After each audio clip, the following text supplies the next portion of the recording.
welcome back. This morning I am recording from my back patio on a lovely morning here in Bloomington, Indiana. Today we're going to be talking about some interesting topic, and that is alternate reality learning, massive gaming, virtual reality, and simulations. And during my time here at Indiana, I've talked a lot about different applications for simulations and the advantage that can be done there in learning.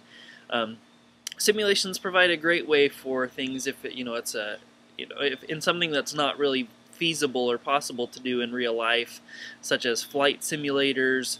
I know that the Army uses lots of simulations. Talked a lot about different, kind of like hazardous material response unit things, emergency preparedness, simulations for what to do if a hurricane or things like that. And I think that there's absolutely some great uses for simulations. Because those are things that you just simply can't account for. You can't really do without some type of a simulation. Now, a simulation doesn't have to also be, a computer-based simulation. You could have it be a very, real personal simulation where you have role plays and people acting out different things. So, these don't have to be virtual simulations, although certainly those are good as well. And we've talked a lot about Second Life, and this is something that I kind of am split on, because I definitely think that there are some good ways that Second Life can be used. I think that there certainly are, there's some educational value in it. I think that there's, having business conferences or things like that, I think are good. But I also do think that there really is some very real danger in putting too much emphasis in something like that.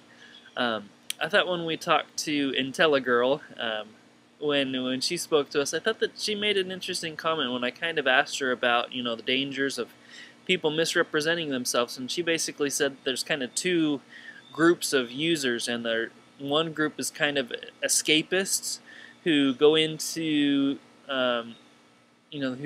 this Second Life kind of to escape reality. They're a waitress by day, or they do something by day, and then in Second Life they try to do something very exciting, and really try to be somebody totally different. And then there's the other people who she said they use this as an extension of their real person. And I think that the latter, the extension idea, I think that is probably the best case scenario. Certainly I could see for students or people in business settings, if you really are, accurately just representing yourself, then this basically becomes a very enhanced type of video calling, or, video conferencing. And I think that there's some very good advantages to that. Now, with the first, the escapism kind of idea, I see some real dangers there. I am on it. I gotta be honest. I think that when people are looking for escape routes, sure, there is some opportunity for entertainment, and that's fine. But I think that there's definitely a danger of people spending too much time not representing who they really are, trying to kind of come up with alternate realities for themselves. I think for students this can be especially dangerous, because when they're growing up in middle school, high school ages, they still don't know who they really are either. So if they are trying to battle with this alternate version of themselves, I just see a lot of problems stemming from trying to spend too much time in this. Obviously, there's the real far extreme examples of people, meeting, being unfaithful to their spouse in real life. They meet a woman on they meet a woman on Second Life and spend too much time and ultimately get a divorce from their real spouse because they prefer spending time with their, this person that they met in Second Life. And those are very extreme examples, but I know that they do happen.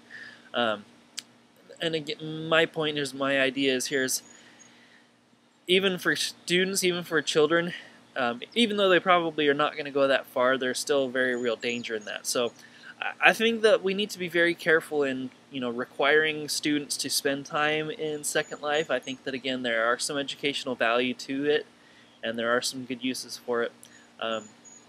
But I think that we need to be very cautious on and monitor things like that. I was glad to hear about. I wasn't familiar with that there was a Second Life for children that's different.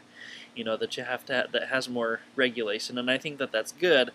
But also, I think there needs to be some of that regulation that people are actually representing who they are. Um, but again, then you run into all sorts of problems with then people, it's easier to stalk or, cyberbullying, things like that, because you're actually representing a real person. So all the way around, this is a very complicated issue. Certainly there are some benefits or some good uses for it, but overall I definitely think that this is a risky proposition that needs to be approached very cautiously.